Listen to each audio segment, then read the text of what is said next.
Hello everybody. Let's talk hobbies. A hobby is something we do for pleasure, creativity, relaxation, enjoyment, something we do to enrich our lives, for us, for fulfillment and contentment and pleasure. Not for self-critique, not for self-derision, not for performance, not for being good enough, either in the quality of what we put out, talented enough in some area, impressing others, feeling like we have something to be skilled at. It's supposed to be a joy and not a job.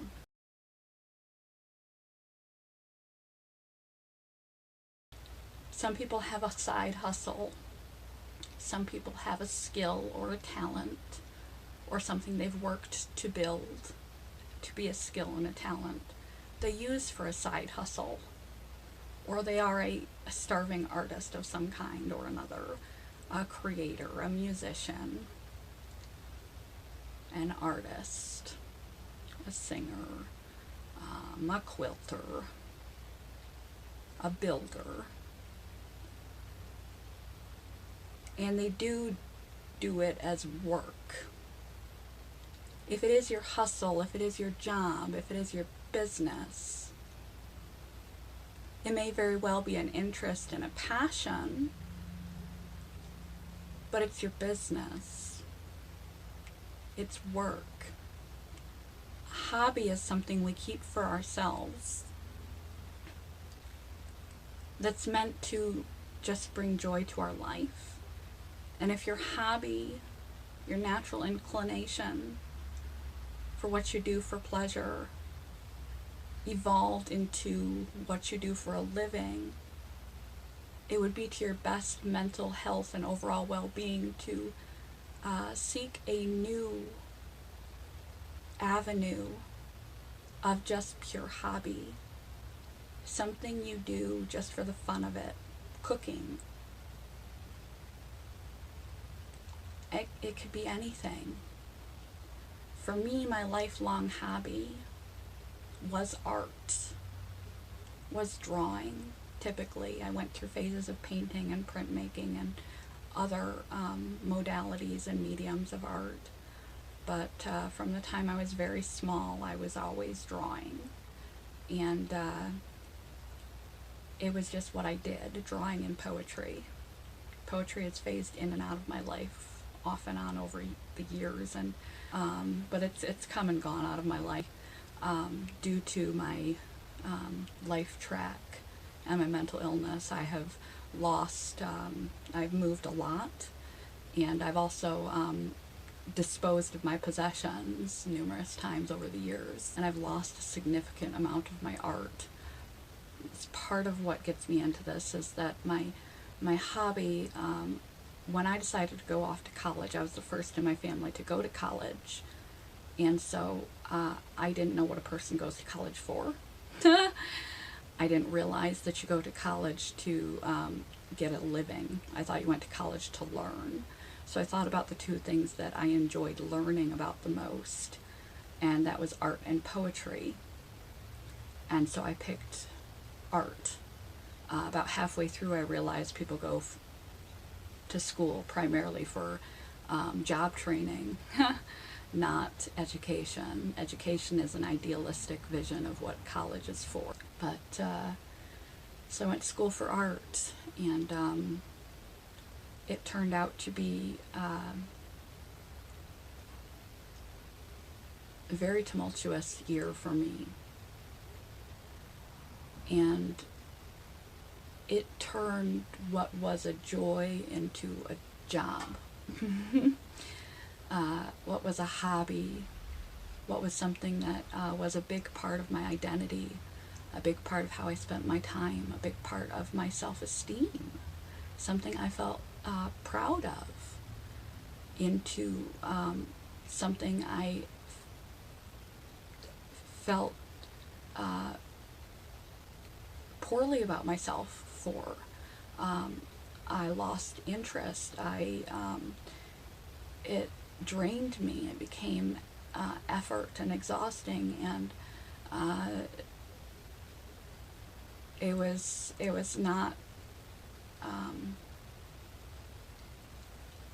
not how I wanted art to be for me.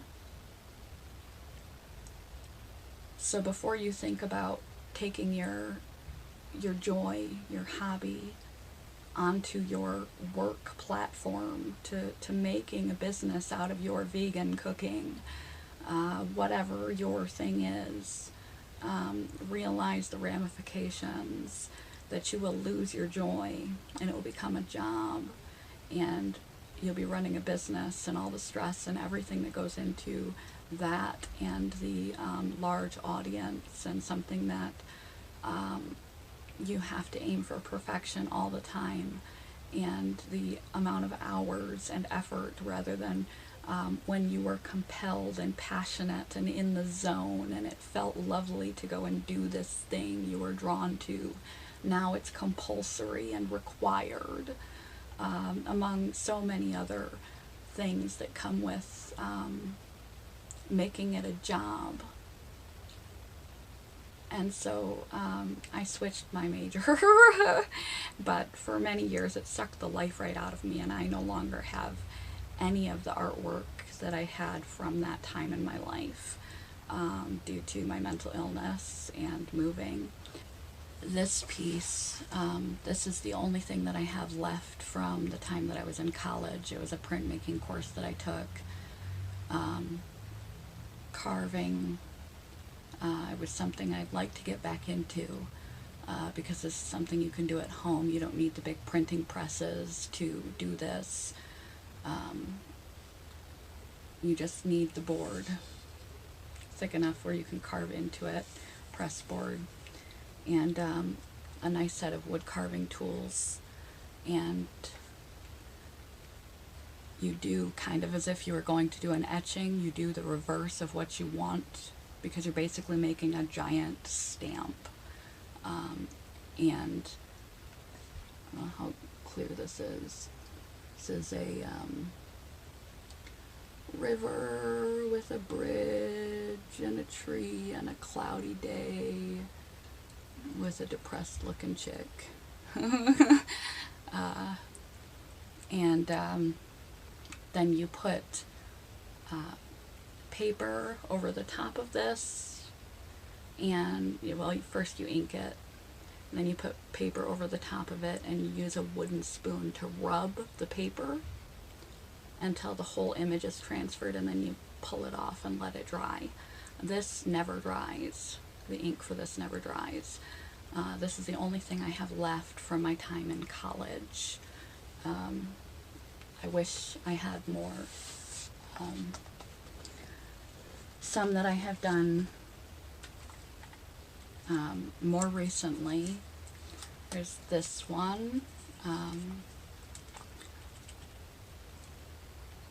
This was of my partner that passed away unexpectedly. I drew the picture of him driving in the car. The lighting makes it a little difficult to see this, but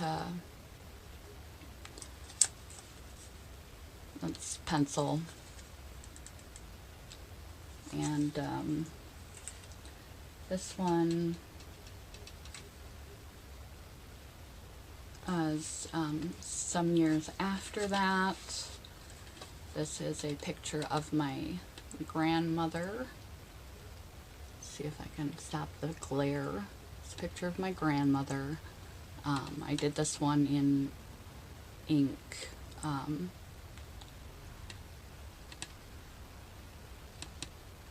All the detail.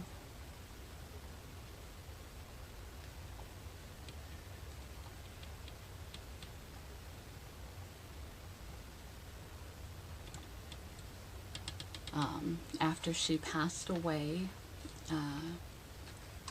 I did a drawing of her. I also did a drawing of my father after he passed away when he was in the 3rd grade. This was my dad when he was in the 3rd grade.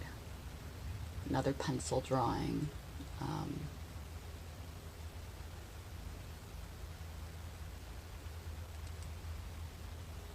We'll get right in there.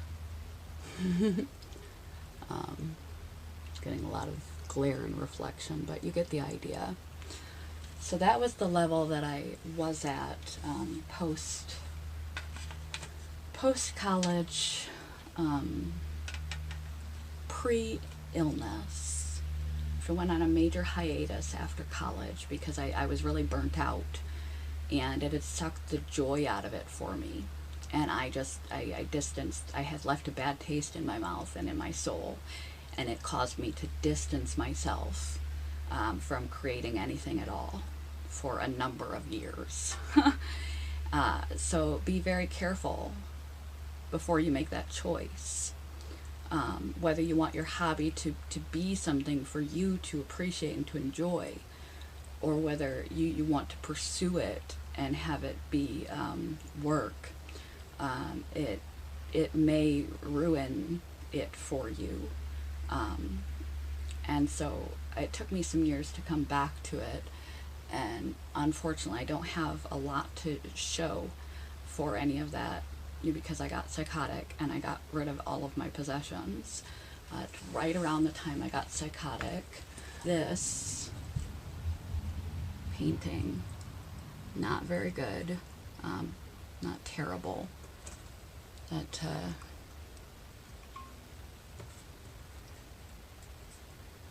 it is, I was having apocalyptic hallucinations and delusions, and that is the Earth in a snow globe with a hand reaching out. That's like God. And that's black space matter. Could tell that I was a little out of my mind. These were also done the same time. Our bone hands that became, it's like a graveyard that people tried to get out. And you can see that that's a thumb and 4 fingers turned into branches. Every one of the trees is like a corpse trying to reach out of the ground. And they got frozen in this place and became petrified wood. And my storm clouds are terrible.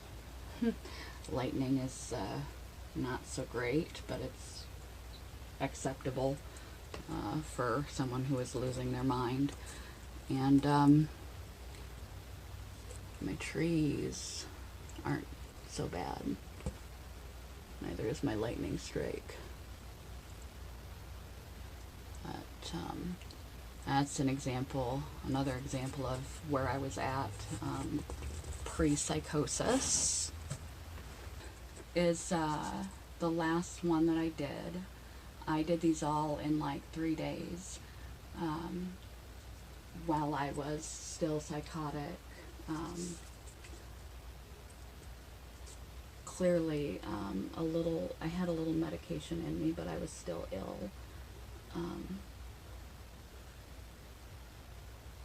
I like the lighting in this one and the exaggerated perspective.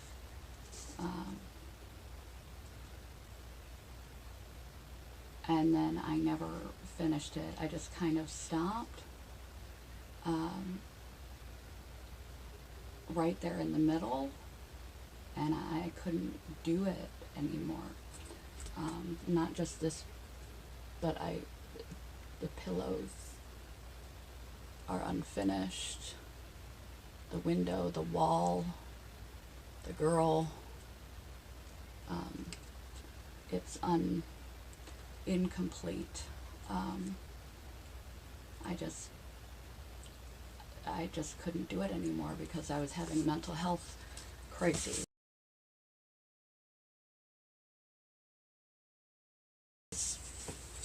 You can also have your hobbies taken away from you, not by your own choice, but by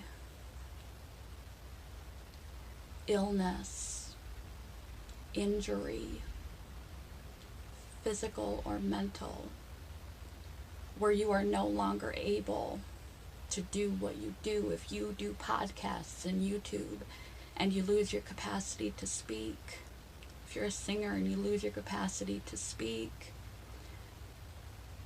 you cut hair, if you play piano and you lose the capacity to use your fingers and hands, if you have brain damage from psychosis or other mental illnesses or a head injury, you may, memory loss, etc., you may not be able to do what you used to do without either giving it up entirely or learning a new way to do it. And at first, if you do decide that it's important enough to you to want it and need it in your life, you will feel a sense of loss. You will grieve. Like for a beloved, you will grieve if it means that much to you. The loss of this in your life. And you will be frustrated, and you'll have to be gentle with yourself because you are now incapacitated and your skills have been taken away from you physically, mentally, due to circumstances beyond your control.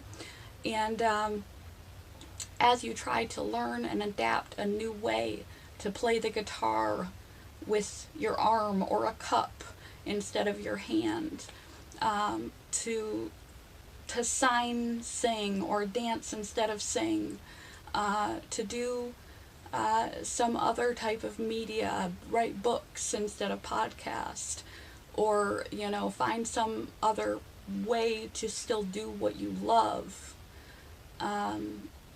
in an adapted format for your physical or mental condition, cognitive condition. It'll be hard not to be self-critical. It'll be work, it'll be effort, because you're using your brain and your body in a new and different way, and suddenly your skills will dramatically drop. It'll be really hard for you. And so again, for a number of years, I backed away entirely from art.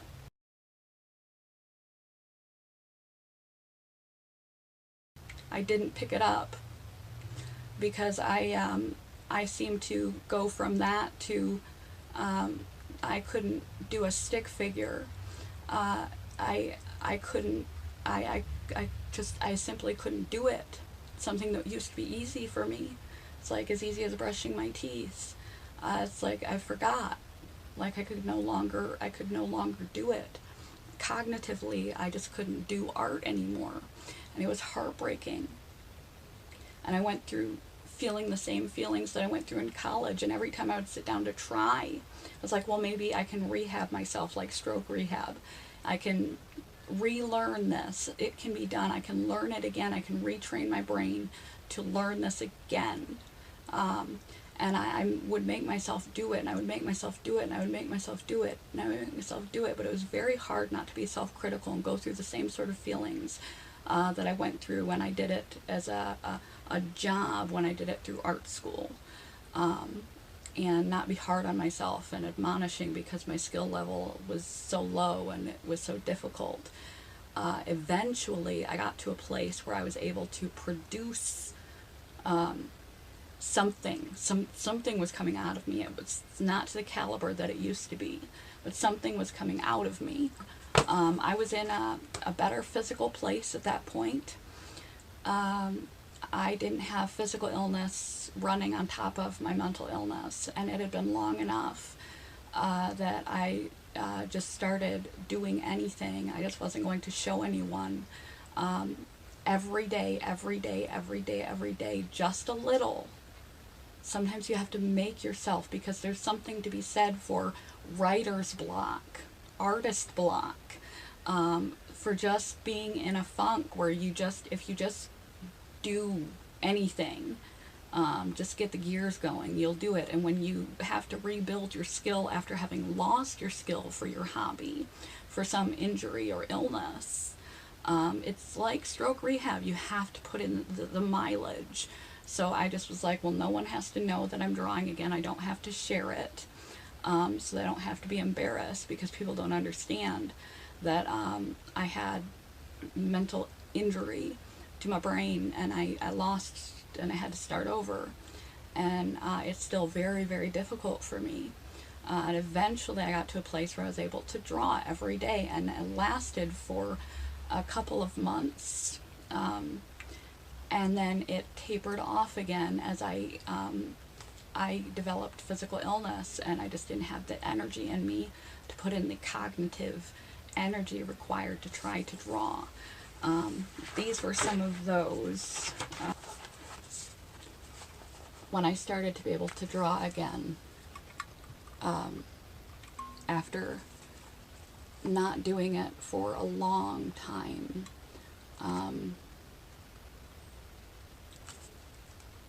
Lighting is not very good for this, but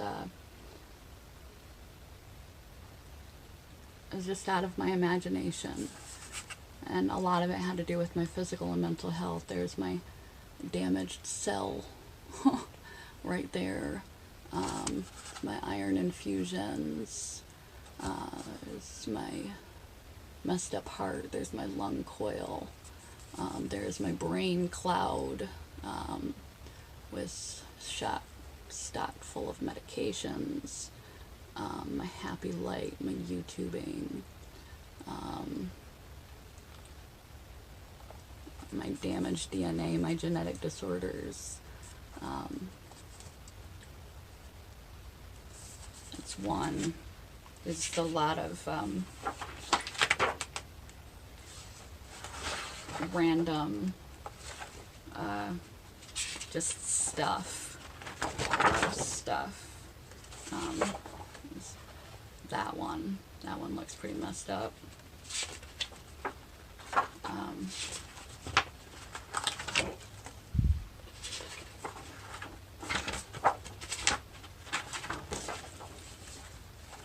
That one, bed with legs, flying pencil, stoplight for legs, stoplight chicken in a boot, one has an arm for a leg and an eyeball, half man, half cloud organ equipment.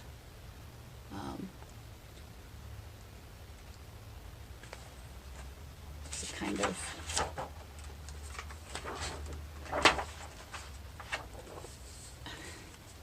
weird things that I was drawing, and the level to which I was drawing them. They had to do with my state of mind and state of health, and where my skill set had gone to. This is an attempt at a more detailed drawing, like these ones I used to draw. This is my partner and I. Not great, but not terrible, not for what I was dealing with. And I'll just show you one more. This was a picture from my college graduation that I didn't finish, of Michael and I, also not great, but not terrible for where my head was at. And then one more.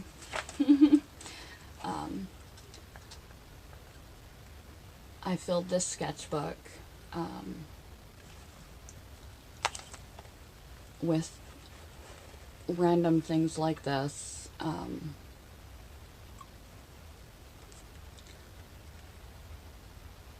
And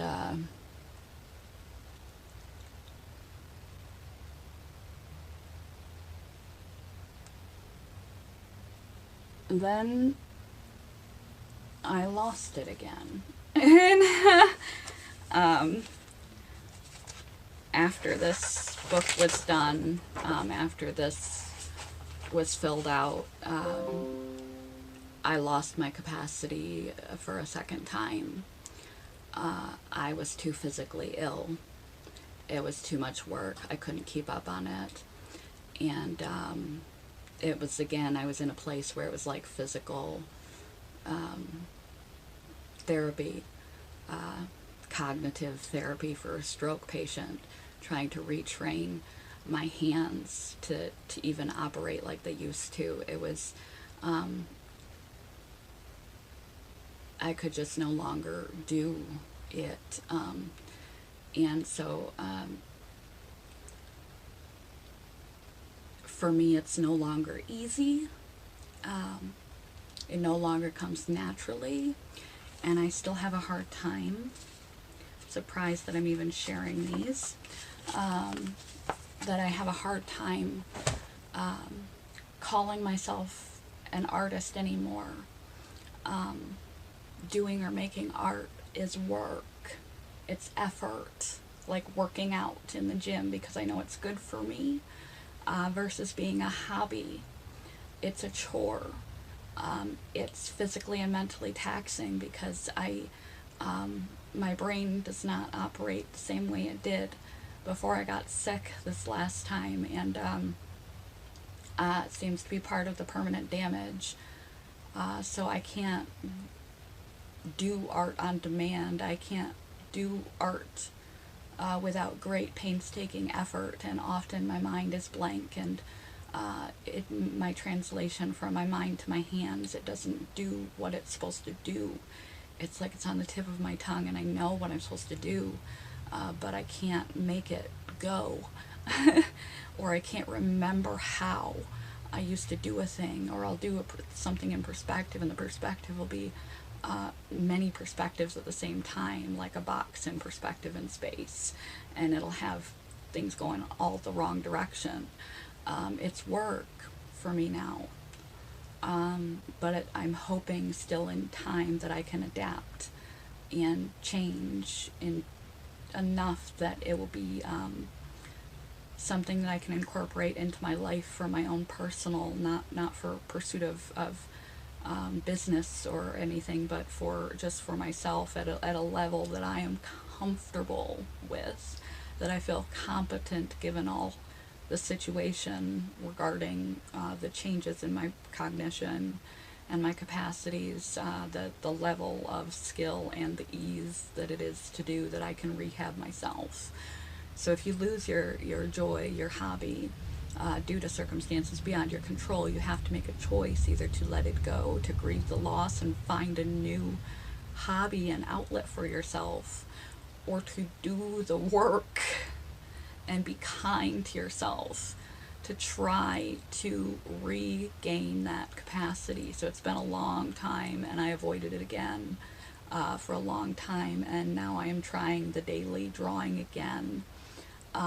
It's probably been 6-7 months or more, and I'm back to daily drawing,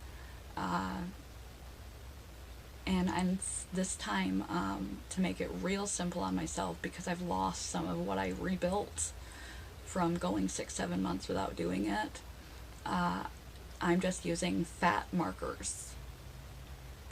One really fat marker, one really thin marker, and drawing solely from my imagination, so that I cannot be self-critical about how something looks, how well I replicated that from real life, because I'm not drawing from real life. I'm not looking at anything when I draw. It's purely from imagination.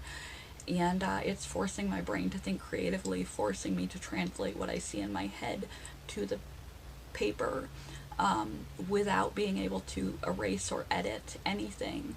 So I have to think before I do. I have to think while I do.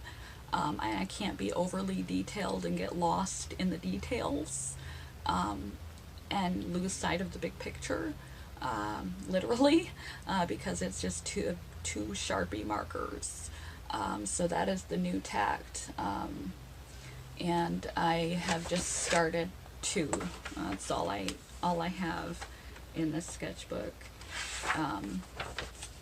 So far. After I finished the last sketchbook, I walked away and didn't come back. And so there's this one. It's in progress. It'll be in progress. I really don't like, I started to color it and I really wish I hadn't. I might color the rainbow. More clouds. It's still very reminiscent of what I was doing the last time. For shades. All this is just drawn out of my imagination. I'm not looking at anything when I draw, so I can't be judgmental or critical of myself how it comes out. Tooth on fire with a fishhook. Very reminiscent of what I was drawing 6-7 months ago. Out of, I don't know whether it's my mood state or why my art has changed so much from realistic portraits of loved ones and rivers and bridges and scenery and things like that to these bizarre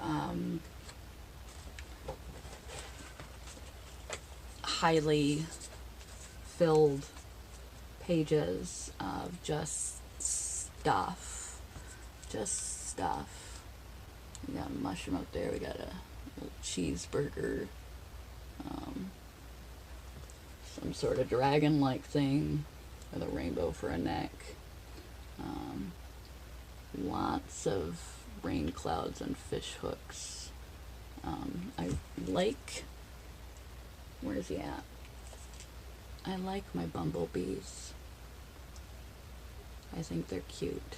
And I like that I shaded them with pointillism. They've got little fish hooks on the bottom, and that is a brain, a cartoonish brain. But, these are the 2 that I've done this last week. It's a really long video that probably no one will watch, but I wanted to get into it because hobbies are something that are really important to have in your life. We need outlets, whether you like to do CrossFit and climb rocks, or like I said, cook vegan, or build furniture in your shed, to drawing, to knitting and dyeing fabrics, or whatever your thing is. You need something for you.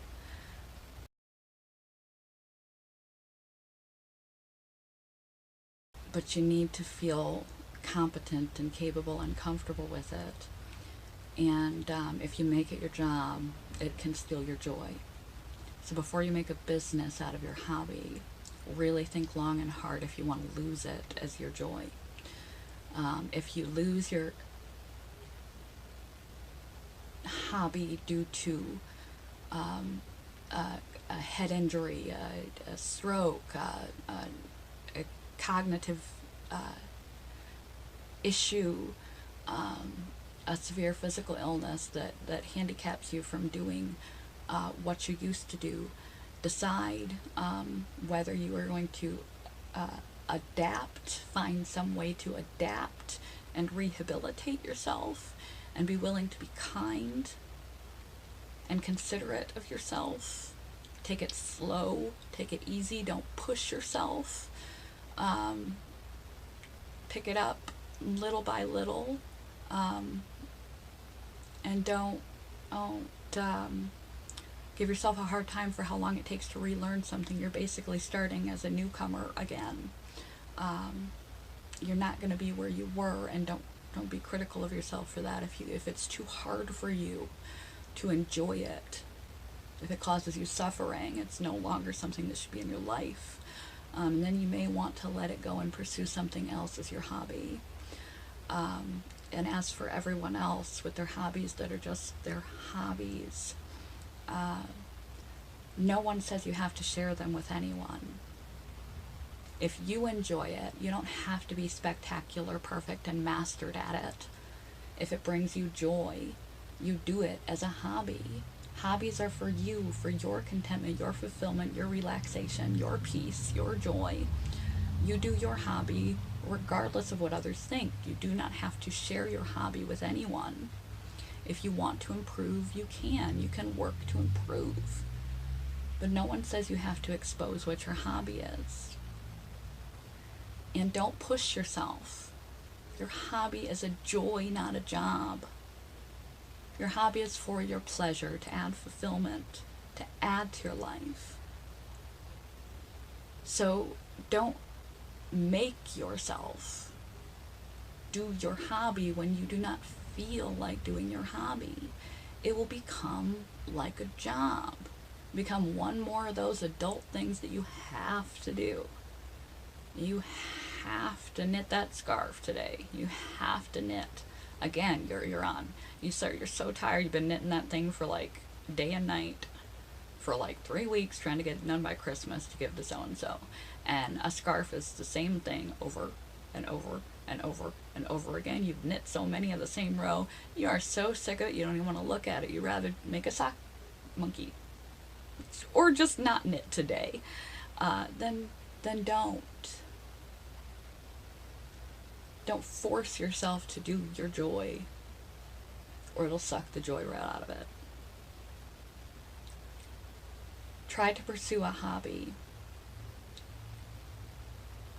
of some kind, any kind, reading,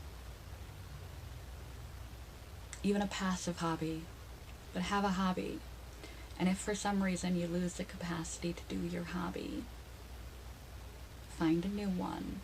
Or find a way to adapt. Be kind to yourself as you do. Before you make your hobby your business, think twice. No one needs to know what your hobby is. You can keep that to yourself. You don't need to be perfect. Don't be a perfectionist. And make it your joy, not your job. Don't do it when you don't feel inclined to do it. Or it's not a hobby, it's a have to. This is gonna be very long. I don't know if anyone will watch it.